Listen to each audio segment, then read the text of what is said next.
A partir de agora, você ouve o podcast semanal Cooperadores da Verdade, com Rodrigo e Maria Carolina Raimann, apologética católica pela hermenêutica da continuidade.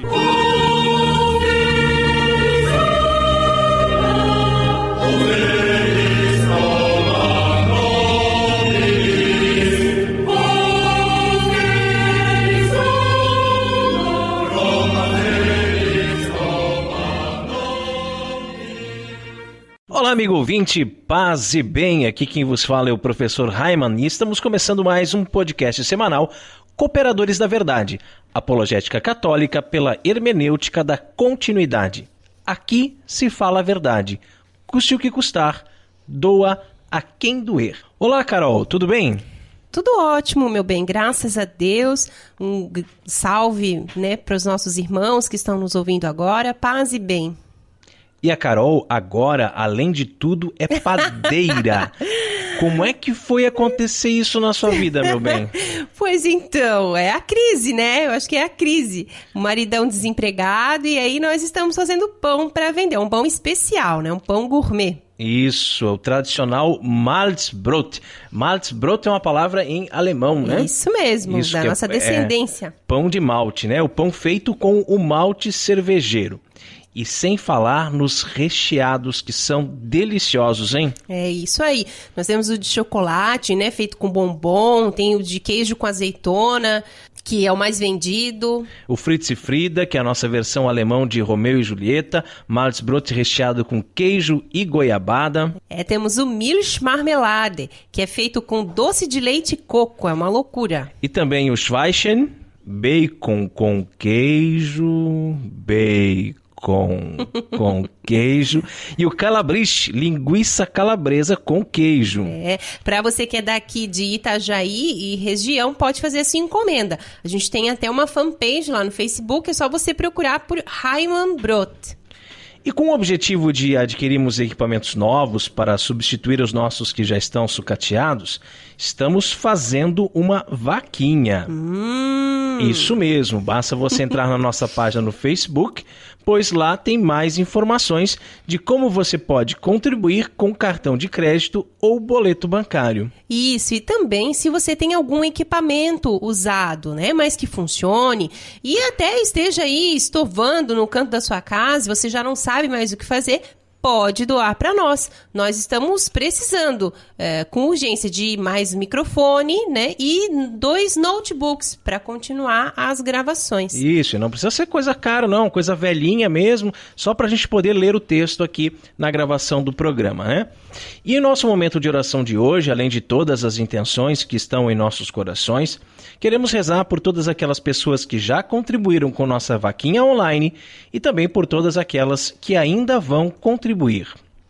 Estamos reunidos em nome do Pai, do Filho e do Espírito Santo. Amém. Que a graça e a paz de nosso Senhor Jesus Cristo, o amor do Pai e a força do Espírito Santo estejam sempre conosco. Bendito seja Deus que nos reuniu no amor de Cristo. Pater noster qui es in celis, sanctificetur nomen tuum.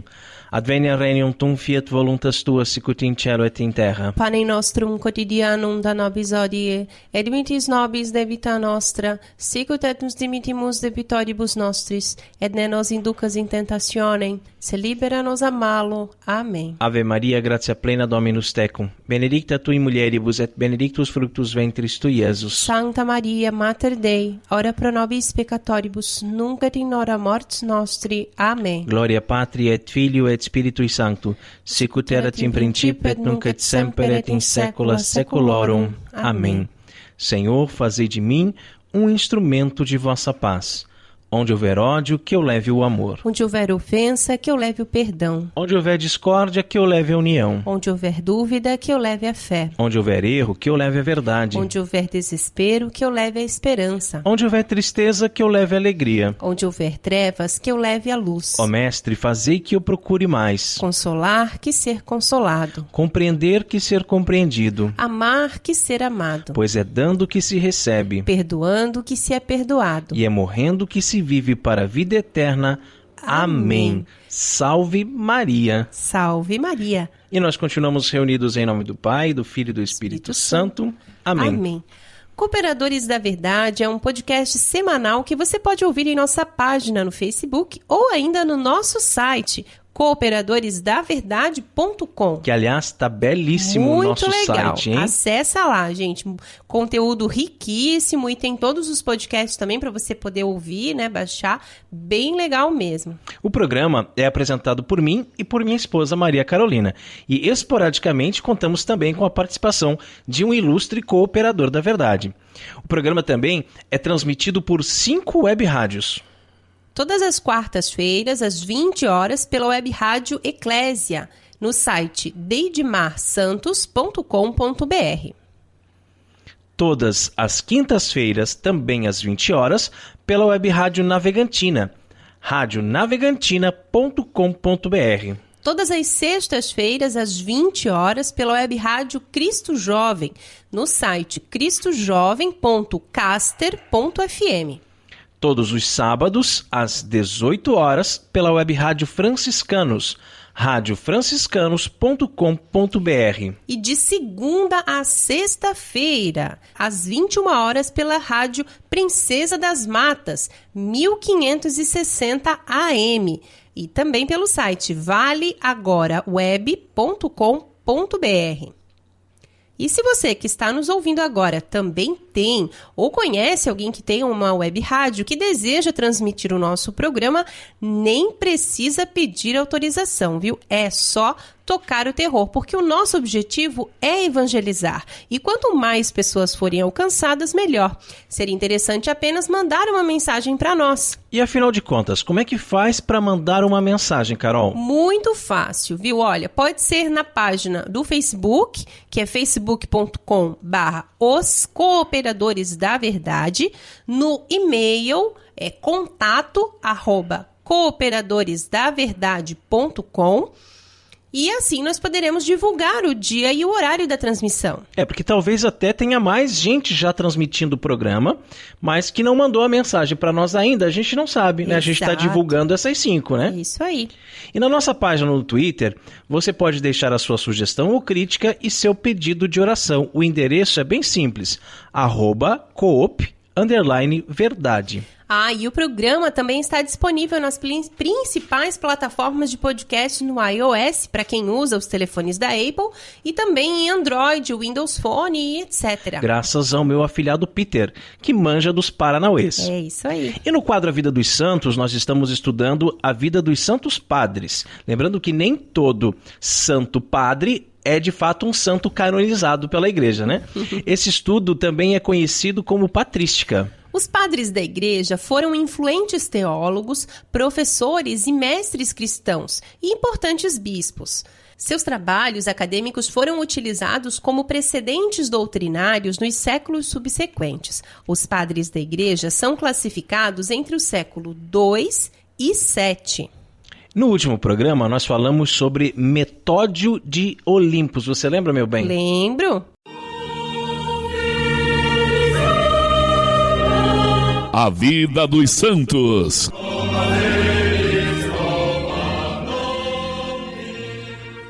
Carol, quem foi o padre da igreja escolhido para o programa de hoje? Diferente do Metódio, esse foi santo. São Cipriano de Cartago. Conta para o povo, então, meu bem, um pouquinho sobre a vida de São Cipriano. Tácius Cecílius Ciprianus. Nascido de uma família rica e pagã em Cartago, entre os anos 200 e 210. Recebeu em 246 o batismo, sendo ordenado 2 ou 3 anos depois bispo de sua cidade. Suas atividades pastorais foram interrompidas pela perseguição de Décio no ano de 250, que o forçou a se esconder. Quando muitos apóstatas começaram a ser facilmente readmitidos na igreja, surgiu um cisma. Em 251, Cipriano volta a Cartago.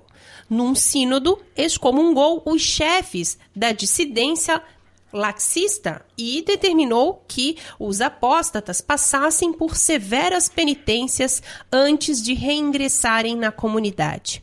A peste, que atingiu o império em 252, provocou novos sofrimentos e perseguições na África. Nos últimos anos de sua vida, teve de se preocupar com a questão do batismo dos hereges. Cipriano considerava inválido o batismo ministrado por hereges. Claro, né? E até os dias de hoje, né? Sim. Será? Todos esses batismos por aí que acontecem, será que são inválidos? Ih, olha a treta aí, gente. Mesmo com a reprovação do Papa Estevão, insistiu em manter o seu ponto de vista. Foi decapitado no dia 14 de setembro de 258 em Cartago, sob Valeriano. Pelo martírio, certamente foi perdoado de seu erro e foi para junto de Cristo. Escritos de São Cipriano, de Ecclesia Unitate 251, no qual fica do lado do Papa Cornélio contra Novaciano, de lapsis de habitu virginum, de mortalitate. No aspecto doutrinário, o bispo de Cartago ensinava que a unidade da igreja é garantida pela união de todos com o bispo. Salus extra ecclesiam non est. Não há salvação fora da igreja. Quem abandona a sede de Pedro, sobre a qual está fundada a igreja, como pode afirmar que está na verdadeira igreja? Não pode ter Deus por pai quem não tem a igreja por mãe. Os recém-nascidos devem receber logo o batismo e a Eucaristia. Uma tradição só é válida quando se apoia na tradição evangélica e apostólica, ou seja, aquela tradição que provém da autoridade do Senhor e do Evangelho, das prescrições e das epístolas dos apóstolos. Isso tudo está entre aspas, né? Então foram palavras dele mesmo. Exatamente, imagine, né? Palavras do santo, né? E viu que a gente percebe que numa determinada situação ali, ele fica do lado do Papa Cornélio contra Novaciano, né? Novaciano nós também vamos estudar aqui, está já programado para a nossa série, porque ele também é um padre da igreja. Mas olha, Novaciano, né? Já não é São Novaciano, olha a diferença. Ele até vai sofrer o martírio, né? Só que não vai ser considerado um santo. O martírio dele é invalidado porque ele não estava em plena comunhão com a igreja, né? Muito bem. Então, sempre que a gente tem alguma dúvida, né, no que a gente está, na nossa atitude, o que nós estamos fazendo, vamos procurar saber o que a igreja diz. Vamos nos posicionar junto com a igreja. É isso aí. Não vamos nos separar do corpo místico de Cristo, né? É isso aí, viu? Que São Cipriano nos diz que não pode ter Deus como pai quem não tem a igreja por mãe. É isso mesmo. E na questão do batismo, São Cipriano ensina que se a verdade se desvia, é preciso retornar para as origens, a tradição consignada nas Escrituras. A origem da verdade cristã é a tradição. O ensinamento de Jesus e a pregação dos apóstolos, observemos, no entanto, que Cipriano dava muito crédito a revelações e visões particulares. O sacrifício do sacerdote é a repetição do sacrifício de Jesus na ceia. Ambos representam o único sacrifício da cruz. A penitência consiste na confissão pública dos pecados e na expiação.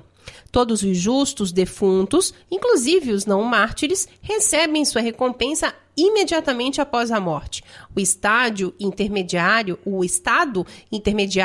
no Hades se aplica aos penitentes somente. São Cipriano, rogai por nós. Jesus é a palavra de Deus. Ele é o Verbo encarnado. A Bíblia contém a palavra escrita de Deus, mas a palavra de fato é Jesus, o Verbo de Deus que veio armar sua tenda entre nós. E neste quadro iremos sempre meditar sobre uma passagem bíblica que pode ser tanto do Antigo como do Novo Testamento. A palavra escrita de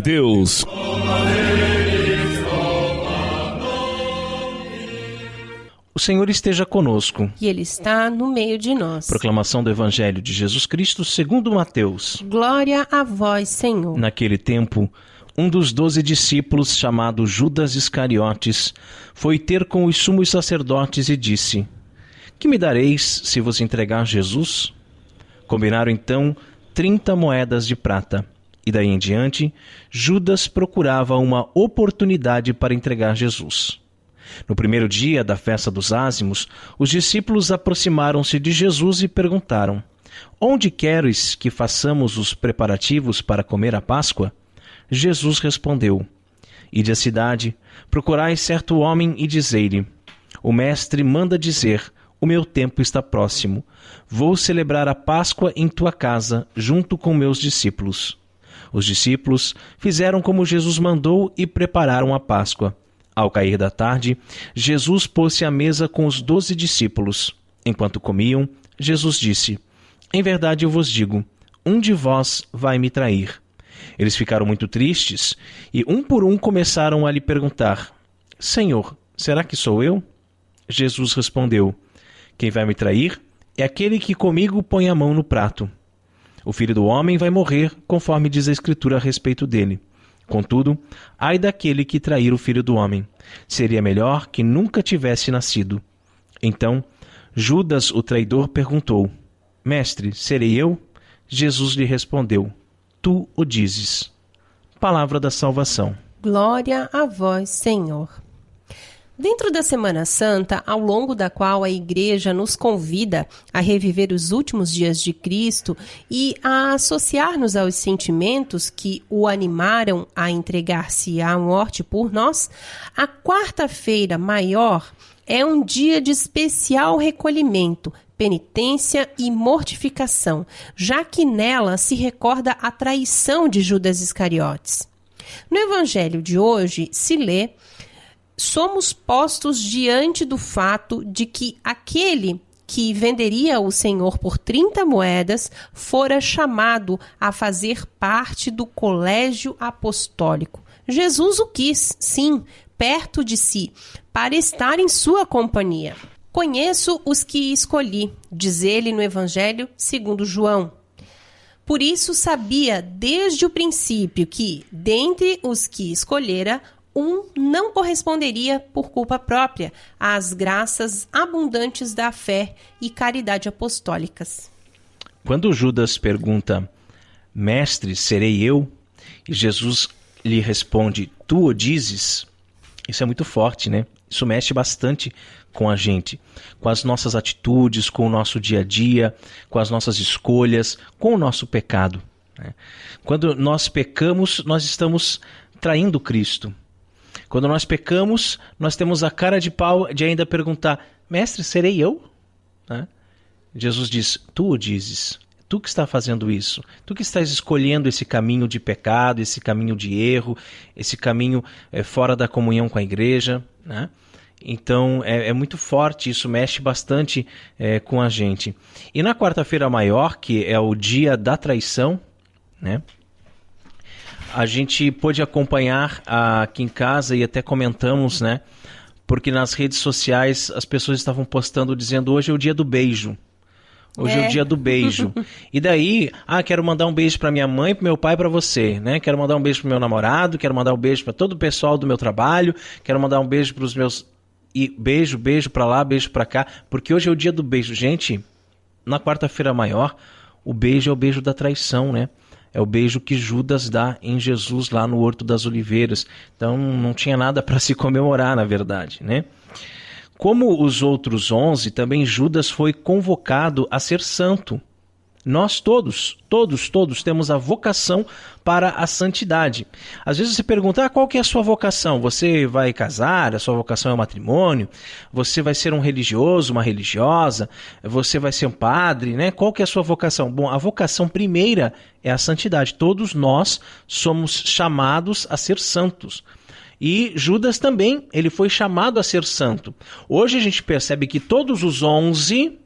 são santos, né? São Tomé, São Tiago, São Pedro, né? Todos eles. Por que não temos um São Judas Iscariotes? Nós temos o São Judas Tadeu, né? Que era o outro Judas. Mas São Judas Iscariotes não. Ele foi chamado a ser santo, foi convocado a dar testemunho a todos os povos de quem era Cristo, o Filho unigênito de Deus. Mas não tanto por sua traição, pois também Pedro foi traidor, quanto por seu desespero, por depositar em si mesmo a possibilidade de sua salvação, mereceu ele ouvir do único Salvador: ai daquele por quem ele, o Filho do Homem, é traído. Bastava-lhe, pois, clamar a Deus por misericórdia, reconhecendo humildemente o mal que fizera, e de certo Cristo, que já tinha previsto por quem seria entregue, lhe estenderia suas mãos chagadas, cheias de amor e perdão. Para ele, a grande desgraça foi, seduzido por Satanás, reconhecer o pecado em seu coração, mas esquecer-se que Deus é maior do que o coração do homem. Tentado pelo pai da mentira, o traidor sucumbiu ao pecado e, sem ouvir o Paráclito que nos defende diante do Pai, preferiu dar ouvidos a Satã, o acusador. Muita gente não consegue compreender essa questão, né? Porque diz assim, mas Judas não se arrependeu do que ele fez, né? Aqui eu acho que está uma bela explicação, né, do que é a diferença de quando você se arrepende e você vai em busca do perdão de Deus, e quando você comete um erro, você reconhece o erro, mas você acha, não, eu sou capaz de me salvar por mim mesmo, né? E acaba sucumbindo ao pecado, né, dando ouvidos a Satanás. Que ao recordarmos a paixão do Senhor, possamos, numa confissão bem feita, acusar-nos dos nossos pecados diante daquele que tudo sabe.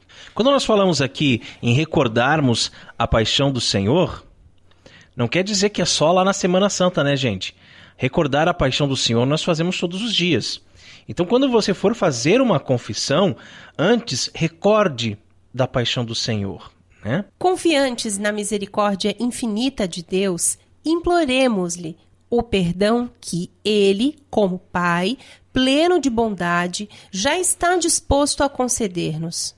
Recorramos, por fim, ao auxílio de Nossa Senhora, Consoladora dos aflitos, a fim de que recebamos de suas mãos intercessoras a graça de uma verdadeira contrição e de uma entranhada confiança na misericórdia infinita daquele coração sacratíssimo que, tal como perdoou a Pedro, perdoaria também a um Judas arrependido.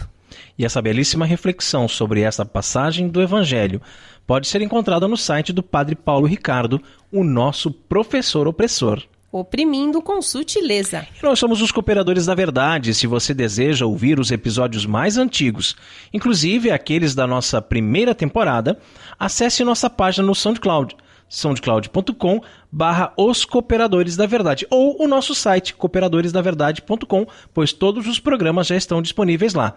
Curta, compartilhe nas redes sociais e nos ajude a evangelizar. E também, como parte desse apostolado, nós temos vídeos em nosso canal no YouTube, youtube.com/Heimann. E você não pode perder em nosso canal do YouTube o quadro em que eu e meu marido falamos sobre muitos temas polêmicos. Apenas mais um casal. Um tanto quanto tradicional. Temos vídeos falando sobre o carnaval, a quaresma, a modéstia e muito mais. E isso sem falar nos vídeos do quadro O Coroinha, com o nosso filho caçula, o Miguel. E tem também vídeos com música, poesia, espiritualidade franciscana, história da igreja. Tem vídeo novo toda semana, hein? Entra lá, se inscreve no canal, comenta, deixa o seu like, compartilha com seus amigos, porque tá muito legal mesmo. E Carol, qual é o conselho de Padre Pio para nós no programa de hoje? A oração é a efusão de nosso coração no de Deus. Orando com Padre Pio.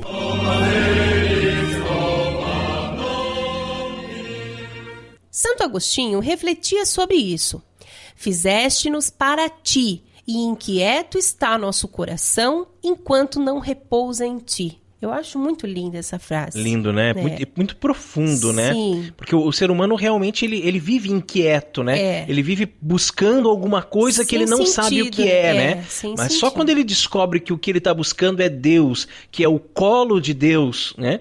É que ele vai conseguir se aquietar, ele vai encontrar uma zona de conforto, né? Um local onde ele vai poder se sentir acolhido, né? Certamente. E o coração do ser humano repousará alegremente somente na eternidade, onde Deus será tudo em todos. Mas ainda aqui nessa terra, podemos derramar o nosso coração no coração de Deus através da oração. Mas, Carol, o que é a oração, né? A oração é a maneira comum de nos comunicarmos com Deus, de falarmos com Deus. Poderíamos classificá-la basicamente em duas formas: a oração individual e a oração em comunidade. Ambas têm a mesma importância. É muito importante e denota grande intimidade com Deus a nossa oração individual, lá no fundo do nosso coração, que pode ser feita em nossa casa, no trabalho, na escola, caminhando, dirigindo, ou seja, em qualquer lugar, em qualquer momento. Não tem hora marcada para você orar, para você falar com Deus. E a oração pode ser silenciosa ou recitada de forma oral, de forma audível, né? Ou seja, ao falarmos com Deus, se apenas pensarmos nas palavras, Deus vai nos ouvir da mesma forma que se falássemos em voz alta. Nem preciso dizer aqui o quão desnecessário, né, é ficar gritando durante a oração, como fazem, inclusive, determinadas comunidades eclesiais pseudo-evangélicas. Eita Deus! Também podemos cantar as orações, né, como fazemos na missa ou na liturgia das horas, né, com os salmos. Que é lindíssimo, tão lindos, né? Principalmente se for cantado em gregoriano, né? É, isso mesmo. O mesmo Santo Agostinho dizia que quem canta, reza 2 vezes. Mas, além da oração individual, também é muito importante rezarmos juntos, né, em comunidade, na igreja. O mesmo Cristo que disse em Mateus, capítulo 6, versículo 6, quando orares, entra no teu quarto, fecha a tua porta e ora ao teu pai em segredo, e teu pai que vê num lugar oculto recompensar-te-á. Falando-nos da oração silenciosa e individual, também disse em Mateus, no capítulo 18, versículo 20, onde estiverem 2 ou 3 reunidos em meu nome, aí estou eu no meio deles, falando-nos da oração em comunidade. E oração em comunidade não é simplesmente você sair da sua casa, se deslocar e ir até o templo para rezar junto com as outras pessoas. Também não devemos esquecer da igreja doméstica, né?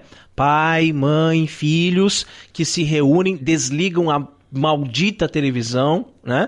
E se reúnem para rezar juntos, seja rezar um terço, seja rezar apenas um Pai Nosso, enfim, mas é a oração em comunidade. Outra coisa que eu acho interessante comentar aqui e que já debati muito com os meus alunos é, afinal de contas, qual é a diferença entre rezar e orar? O Miguel já falou sobre isso no vídeo também, né? Quando faço essa pergunta em sala de aula, muitos alunos vêm com teorias diferentes. Uns dizem que rezar é pedir e orar é agradecer, e vice-versa. Até que, de repente, um aluno protestante cheio da razão se manifesta dizendo que a diferença é que rezar é repetir palavras como Pai Nosso e Ave Maria, e orar é falar com Deus. E todos se surpreendem quando eu explico a eles que não há diferença nenhuma. Rezar e orar é exatamente a mesma coisa. São de fato 2 verbos, basta você procurar no dicionário. 2 verbos que significam a mesma coisa. Exatamente a mesma coisa. Em todos os dicionários da língua portuguesa, os termos orar e rezar são sinônimos, gente. Sinônimos. Sabemos que a duplicidade de termos que expressam uma mesma realidade é uma característica, né, da nossa língua. E em inglês, por exemplo, o verbo to pray significa exatamente o mesmo. Orar ou rezar, tanto faz, é um verbo só. E em outras línguas, o fenômeno se repete. Um verbo só para designar a mesma coisa. Pregare em italiano, beten em alemão, Pries em francês e assim por diante. A nossa língua é que complica as coisas, né? Porque a língua portuguesa é muito complexa e nela existem muitos termos sinônimos, como andar e caminhar, trabalhar e laborar, alimentar e nutrir, ver e olhar, né? Ouvir e escutar, orar e rezar e assim por diante, né? Realmente não existem motivos para se diferenciar os termos orar e rezar. Eu posso muito bem dizer, vamos orar um Pai Nosso? Ou então, vamos rezar um Pai Nosso? Ou ainda, vamos rezar e fazer uma oração espontânea. Infelizmente, de uns tempos para cá, muitos líderes pseudo-evangélicos que acreditam ter autoridade para mudar a língua portuguesa vêm ludibriando os seus fiéis com essa ideia de que existe uma enorme diferença entre os verbos rezar e orar, sendo que para eles rezar seria repetir vãs palavras, enquanto que orar seria verdadeiramente falar com Deus. Nós aprendemos, né? E sabemos então que orar e rezar é exatamente a mesma coisa. E independentemente da forma como chamamos a oração, sincera, verdadeira, que brota do fundo do nosso coração, seja ela de palavras espontâneas, né? Ou com palavras já aprovadas pela igreja, como as da oração que o próprio Cristo nos ensinou, nos levam a derramarmos o nosso coração no coração de Deus, porque, como disse Padre Pio, para nós, a oração é a efusão de nosso coração no de Deus. E lembrando mais uma vez, né, que Deus não é surdo, né? Não precisa ficar gritando. Não é na força de grito que você vai ser ouvido, né? E eu sempre comparo com a seguinte situação, né? Um pai de família que trabalhou o dia inteiro, chega cansado em casa, e aí vem lá 4 ou 5 filhos, pai, aqui me dá coisa, pai, isso aqui, pai, aqui, pai, daqui a pouco ele vai se encher e vai dizer assim, calem a boca, saiam da minha frente, vão dormir, né? Por quê? Porque ficaram ali muito incomodando, gritando, né, no ouvido dele. Agora, quando a gente fala, né, com o nosso jeitinho, né, Deus certamente nos atende. Bem, que assim seja, né? Amém. Orando com Padre Pio conta com o apoio de Feller Contabilidade, do nosso amigo Diácono Vital. A Feller Contabilidade fica na Rua Aldílio Garcia, número 479. Nesta você pode confiar. Atendimento de segunda a sexta-feira, das 8 ao meio-dia e das 13h30 às 17h30. Telefone 3346-2333. fellercontabilidade@matrix.com.br, em frente à Secretaria da Paróquia São Cristóvão de Itajaí, Santa Catarina. Feller Contabilidade, a sua empresa nas mãos certas. E se você também gostaria de anunciar a sua empresa no programa Cooperadores da Verdade, entre em contato conosco através da nossa página no Facebook ou pelo nosso e-mail contato@cooperadoresdaverdade.com e ajude-nos a evangelizar. E você também pode fazer a sua doação de qualquer valor, gente. Você quer doar R$1? Não tem problema. Qualquer valor para nos ajudar a melhorar o nosso equipamento e manter esse programa no ar. O banco é Caixa Econômica Federal, a agência 1879, operação 001, conta corrente 10610, dígito 1. Muito obrigada, viu? Deus abençoe você. E agora chegamos a um quadro que eu gosto muito aqui nos Cooperadores da Verdade, que é quando meditamos sobre São Francisco de Assis. Quantos belíssimos exemplos da vida deste santo podemos transpor para o nosso dia a dia, não é mesmo?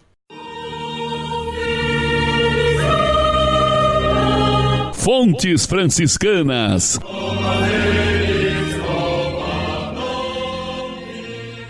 Hoje em dia, é muito comum vermos as equipes de liturgia e até mesmo alguns padres fazendo estripulias no altar. Tiram o essencial e trocam pelo desnecessário. Vivem a liturgia do não precisa. Mas hoje queremos falar mais especificamente sobre o canto litúrgico, sobre cantar a missa. Certo dia, o Santo de Deus fez um pedido um tanto incomum a um de seus frades.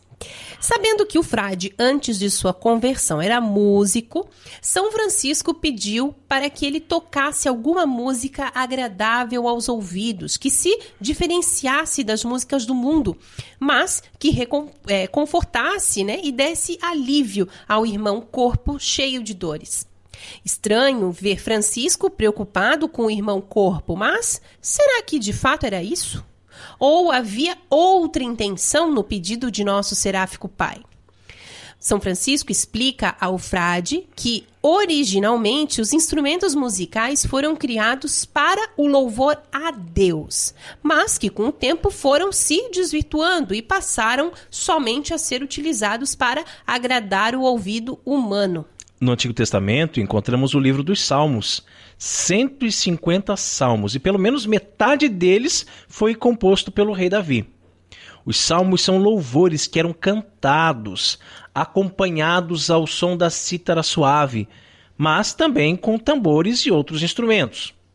Por isso, na missa, não convém ler o salmo, mas cantá-lo. E mesmo assim, né, nessa historinha que nós estamos reproduzindo, o frade se recusa a tocar, argumentando que aquilo era algo que o fazia recordar a sua vida de pecado. E as pessoas, ao verem-no tocar, poderiam imaginar que ele deu um passo para trás na sua conversão. Não que nós devamos estar o tempo todo preocupados com o que as pessoas vão pensar de nós, mas, de certa forma, o frade estava certo, não é mesmo? Nós temos uma reputação a zelar. Não podemos fazer coisas que possam se tornar motivo de escândalo para os nossos irmãos. Por isso, eu sempre falo sobre as redes sociais na internet, né? São úteis, podem e devem ser usadas para evangelização, né? Mas, às vezes, nós corremos o risco de, ao curtir ou compartilhar determinadas coisas, acabarmos sendo ocasião de queda para o trem. É verdade. Às vezes eu vejo assim uma coisa que foi compartilhada, uma piada ou uma foto assim, um pouco indecente, e aí, primeiro que já me faz mal, né? Eu já costumo ir lá e deixar de seguir essas pessoas. Mas de repente eu vou ver quem compartilhou. Foi aquele irmão da igreja. Foi aquela irmã da igreja. Como é que teve coragem de compartilhar um negócio tão chulo, tão ruim, não sei. Então a gente cuida muito, né? Às vezes até uma piada assim internamente aqui em casa, a gente ri, né? Sim. Que legal, tal. Mas daí não compartilha ou não curte, porque realmente não é legal, né, Exato. gente? Ficar divulgando, falta de bom né? senso também. O bom senso é fundamental, né? Então, e São Francisco, né, então concordou com o frade ao dizer: então vamos esquecer isso, meu irmão. Há muitas coisas que é melhor deixar de fazer para não ferir a boa fama. E foi dormir. Eu gostaria de meditar um pouco sobre o que disse São Francisco. A má inclinação dos homens passou a usar os instrumentos de música, destinados antigamente aos louvores divinos, só para agradar os ouvidos.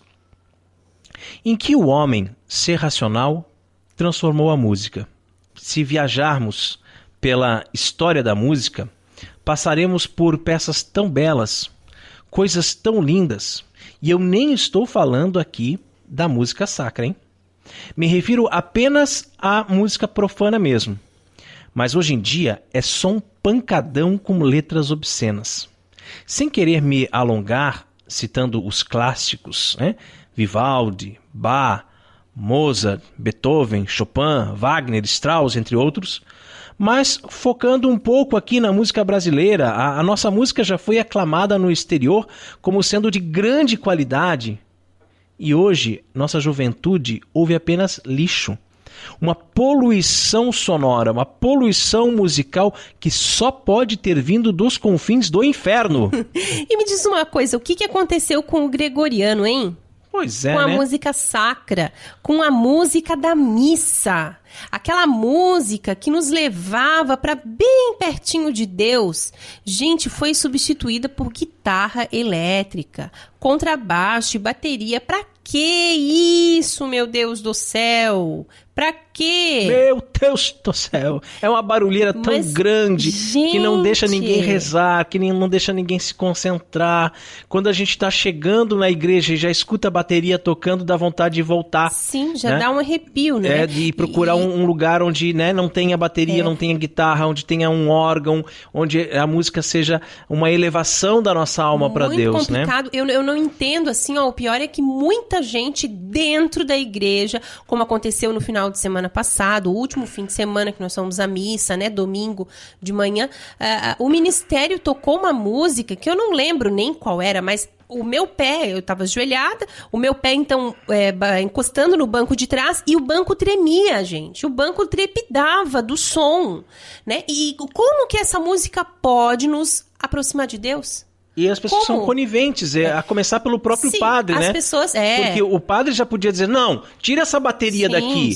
Não vai ter bateria na missa, né? E as pessoas ali, dava para ver visivelmente que os incomodados éramos nós. Claro, né? porque os outros estavam tão à vontade. Dançando até, no final, já tinha acabado a missa, mas estavam ali dentro da igreja, e, né, uma barulheira. Assim, gente, existe uma grande diferença entre música, né? Música sacra e música religiosa. Música religiosa você escuta na sua casa, né? Aqui em casa mesmo nós escutamos, no trabalho, no carro, né? Mas música sacra é a música da missa. Não se deve cantar na missa, como a gente ouve o povo dizer. Isso é errado.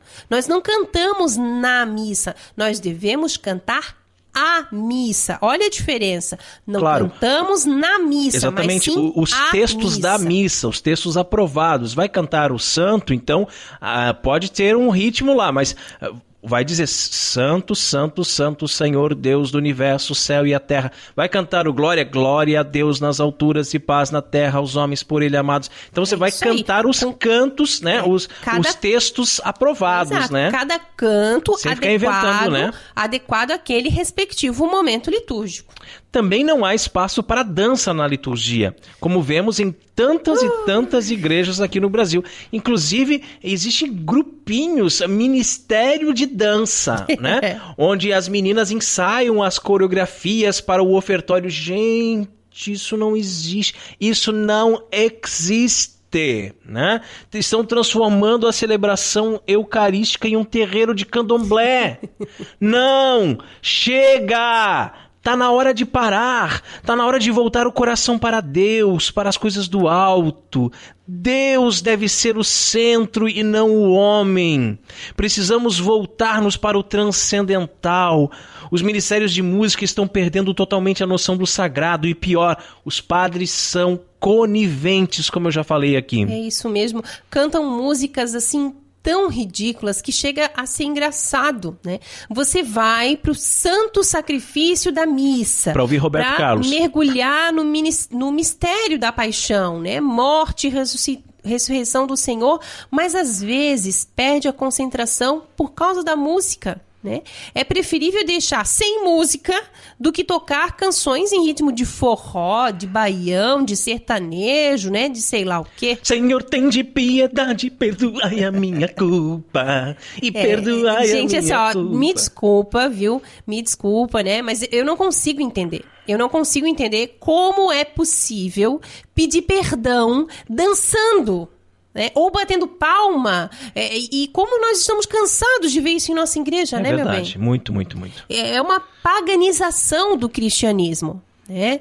Ao invés de converter as pessoas usando os instrumentos musicais para verdadeiramente louvar a Deus, usam ritmos mundanos, né, para atrair a atenção das pessoas. Que daí a pessoa acaba acreditando que é tudo a mesma coisa, né? Que tanto faz. A liturgia do tanto faz. Tanto faz ir lá no baile funk ou pra missa, porque, né, tem que ser tudo, tem que ser popular, né? O negócio tem que ser popular. Aí começa pelos padres que já se vestem, né, como sertanejo. sertanejo, já se veste de botinha, de calcinha justa, né? É complicado, porque daí as músicas, elas são as mesmas, né, ali. E tanto faz ir pro pagode, pra missa, né? O ritmo, as músicas são as mesmas, né? Tanto faz ir pro show de rock ou pra missa, as músicas que são tocadas são as mesmas. E era disso que aquele frade tinha medo, entendeu agora, Carol?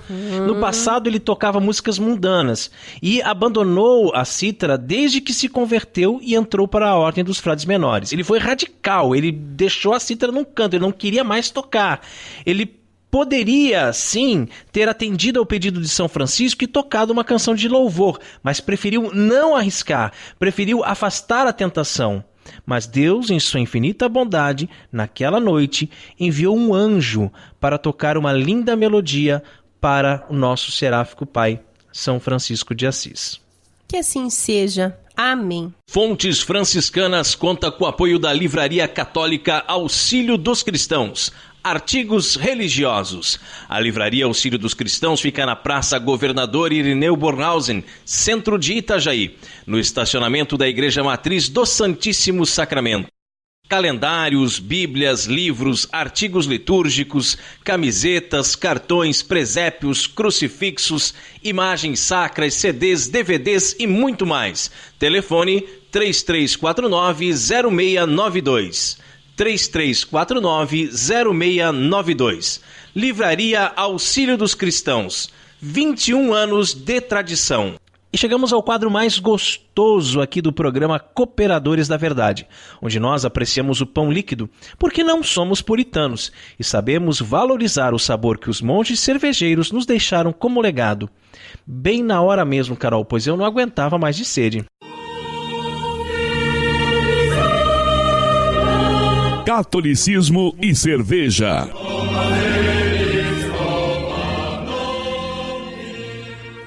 Oremos. Abençoai, Senhor, esta criatura a cerveja, que da riqueza do grão vos dignastes produzir, para que seja remédio salutar ao gênero humano. Concedei ainda, pela invocação do vosso santo nome, que quem quer que dela beba, receba de vós a saúde do corpo e a tutela da alma. Por Cristo nosso Senhor. Amém. E a cerveja de hoje é uma Sierra Nevada Pale Ale. Uma Pale Ale que começou como o sonho de um fabricante de cerveja caseiro, que cresceu e se tornou um ícone, inspirando vários cervejeiros. Os seus aromas e sabores exclusivos e alguns lúpulos americanos, como o Magnum, o Perley, Cascade, têm fascinado os bebedores de cerveja ao longo de décadas e fez dessa Pale Ale um clássico. Agora que a gente faz cerveja em casa, a Carol tá até mais familiarizada aqui com os nomes dos lúpulos, né? Cascade, Magnum, né? Enfim. É uma cerveja da família Ale, estilo American Pale Ale, a gente costuma chamar aqui no Brasil de APA, né? Isso. O volume é de 355 ml, então a garrafinha pequenininha, simpática garrafinha, muito bonitinha, né? Inclusive o rótulo também é muito legal, muito bonito, né? Esse verde aqui do rótulo, essa paisagem com o rio aqui, é bem interessante mesmo, né? O teor alcoólico é bem baixinho, é 5,6%. E como se trata de uma cerveja americana, né, uma cerveja importada, então o rótulo é todo em inglês aqui. Eu não vou me arriscar a ficar lendo esse rótulo, né? Pior se fosse em japonês, né? Pelo menos em inglês a gente ainda entende alguma coisa. Mas tem um site aqui no rótulo, sierranevada.com. Você pode entrar lá e ver mais informações sobre essa cerveja. Vem da cidade da Califórnia, nos Estados Unidos. A cervejaria é Sierra Nevada Brewing. Coloração âmbar clara. Muito bonita essa cor, eu gostei bastante. É verdade. Desse tom aqui, né? Mais avermelhado, assim, né? E bem turva, né? A gente não consegue enxergar através do copo, né? Porque na descrição diz que ela é levemente turva. Eu discordo, eu acho que ela é um pouquinho mais do que leve, né? Exato.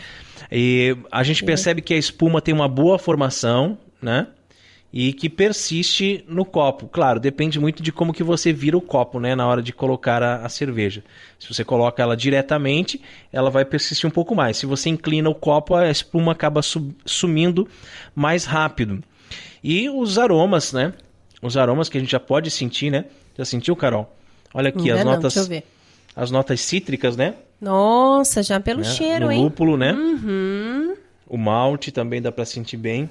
E tem um leve toque também de caramelo, né? Muito interessante. A sugestão de harmonização desta cerveja são carnes grelhadas e saladas. Isso, tu fica com a salada, então, meu bem, eu fico com a carne grelhada, né? Mas nós viemos aqui para beber ou para conversar? Ei, vamos... Ein Prosit. Der Gemütlichkeit. Nossa, que espetáculo, hein? Puxa, olha, surpresa, hein? Antes de engolir, né? Você retém ela um pouquinho na boca. Sim. Faz um leve bochecho, assim, né? Nossa, o lúpulo cítrico, que delícia. Ela toma conta, né? Toma conta, delícia, exatamente. Muito gostosa mesmo. Muito boa. Gostei muito. O retrogosto também moderado, né? Não fica aquele amargo todo. Se bem que ela é bem amarga, né? Bem gostosa mesmo. Diferente de umas aguinhas que estão vendendo por aí, né? Que não tem gosto de nada. Gostei mesmo, muito boa. Uma delícia. E se você produz cervejas artesanais e gostaria de ter a sua cerveja degustada aqui no programa Cooperadores da Verdade, entre em contato conosco pela nossa página no Facebook. Catolicismo e Cerveja conta com o apoio da Beer House Cervejas Especiais, empório especializado em cervejas nacionais e importadas, com agradável espaço para degustação e inúmeras opções para presentes. Produtos para harmonização, copos, taças, kits e cestas e, é claro, muita cerveja. Aberto ao público de segunda a sexta, das 15 às 23 horas e aos sábados, das 10 às 22 horas. A nossa missão é trazer o universo cervejeiro cada vez mais próximo dos apreciadores dessa bebida inigualável. A Beer House está situada à Avenida Coronel Marcos Conder, número 950, Sala Térrea, Centro, Itajaí, Santa Catarina. beerhousemkt@gmail.com. Fone 3045-5821. Beer House, a primeira casa cervejeira de Itajaí. E no quadro mais polêmico do nosso programa, hoje vamos falar sobre um tema, ao mesmo tempo polêmico e engraçado, que nós temos acompanhado nas redes sociais, né? Das internets da vida. Já recebi vários videozinhos desse aí no WhatsApp. O batismo de bebês mergulhados nas águas. A hora da treta.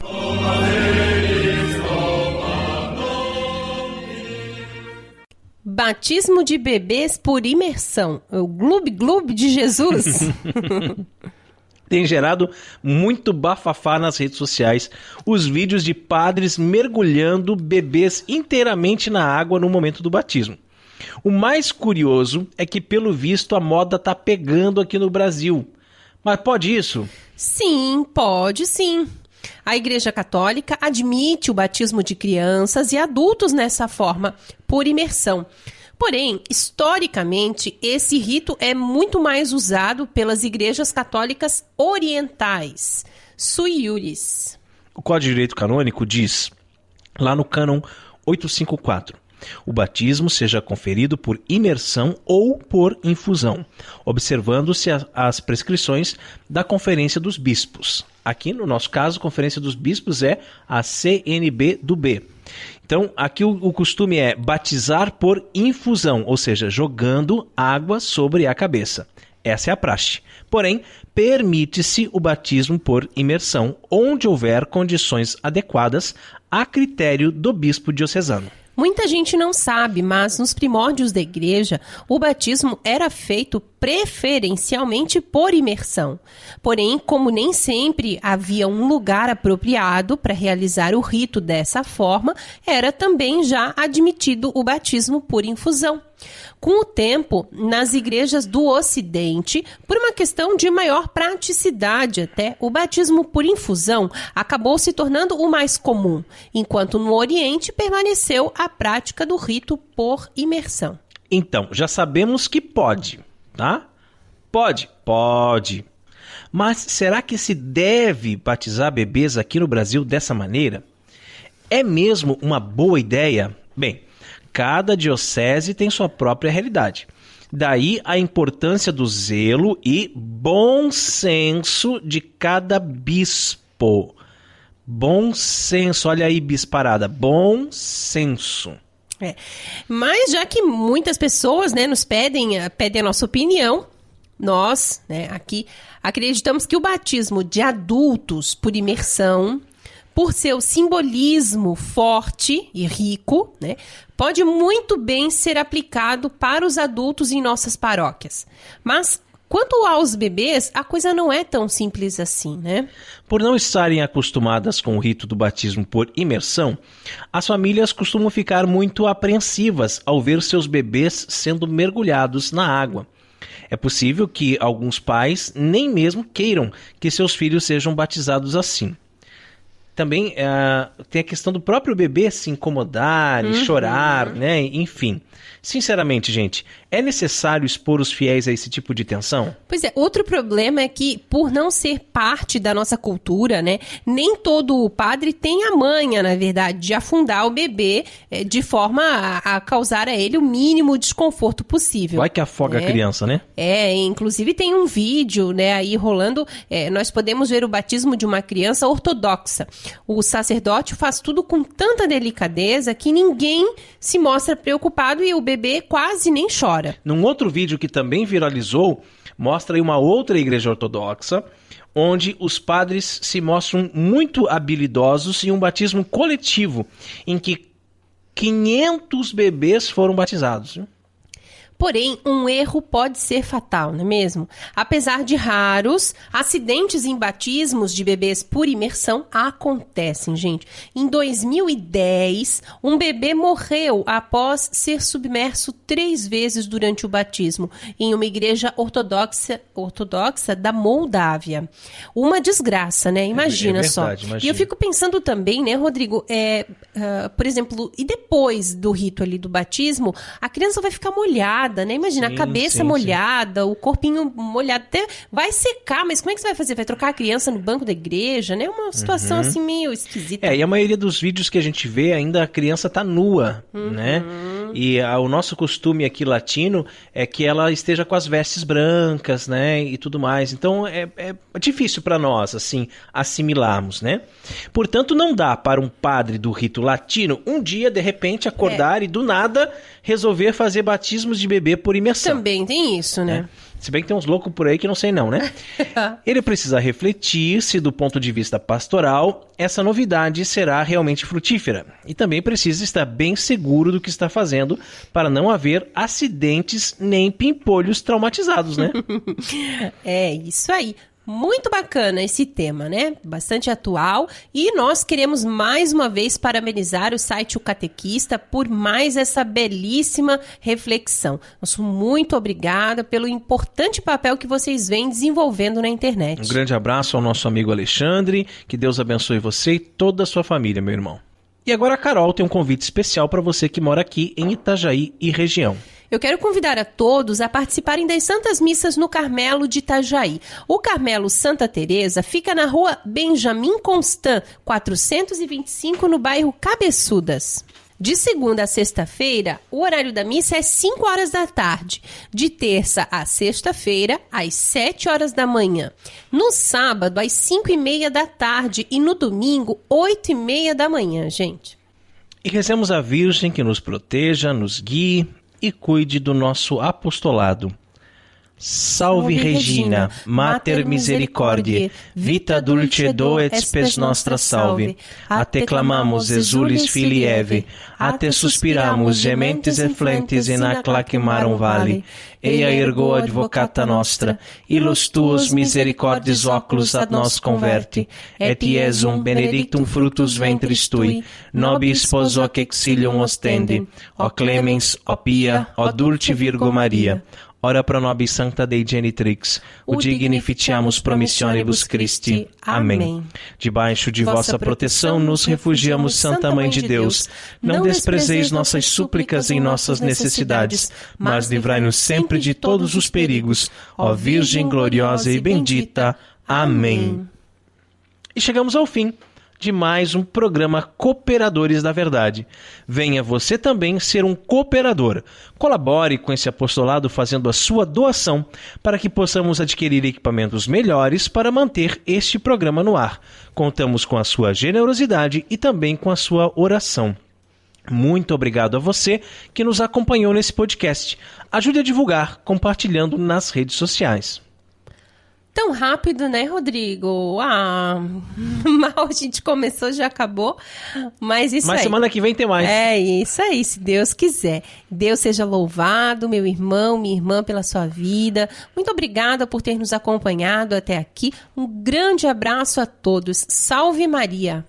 Obrigado, Carol, meu benzinho. Obrigado a todos que nos acompanharam aqui por esse podcast. Deus abençoe a todos. Paz e bem.